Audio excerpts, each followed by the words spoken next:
มาก็รับกราบสวัสดีท่านผู้ชมทุกท่านกันด้วยครับวันในเกมผีกระสือในพาร์ทที่7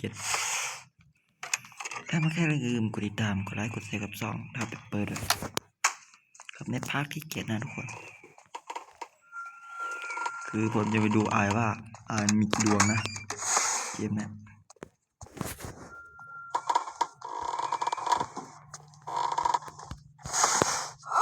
ไปเรื่อยมา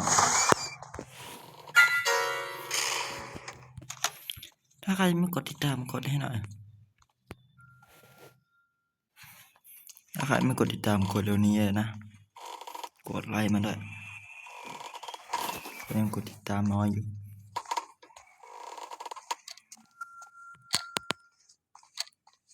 กับพาร์ทที่7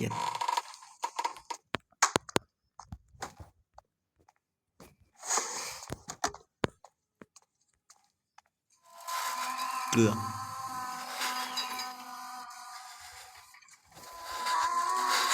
ตุ๊บวงล่างกันก่อน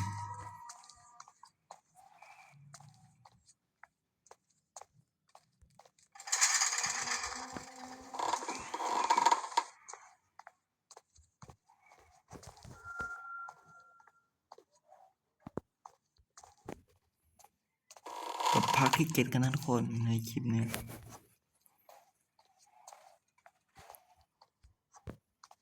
ลืมคอมเมนต์กดไลค์กดแชร์ด้วย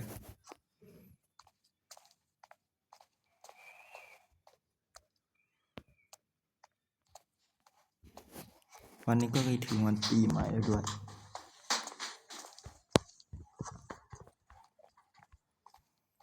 วันปีใหม่นี้ผมก็อัดคลิปนะ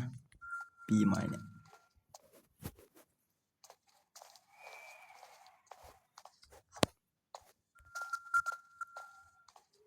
มานั่งอยู่ข้างบน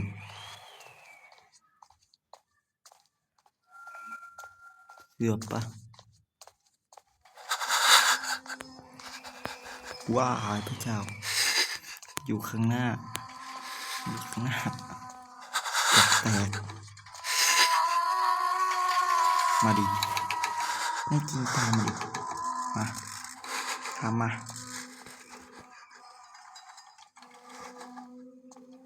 ถ้าเป็นการคิดถูกนะห้ามทำอย่างนี้นะวิ่งหนีอย่างเดียว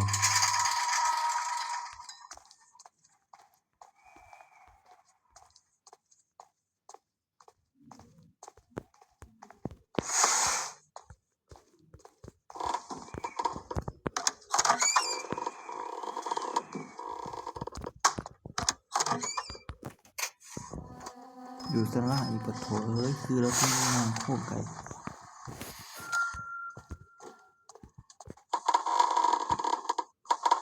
ประเด็นต้องงอนขึ้นมา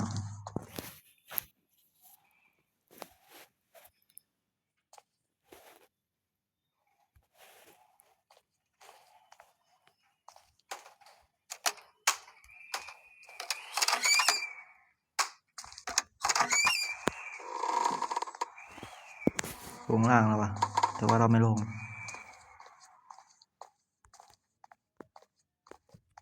โอเคถ้าชอบคลิปนี้กดไลค์กดแชร์กดติดตามด้วย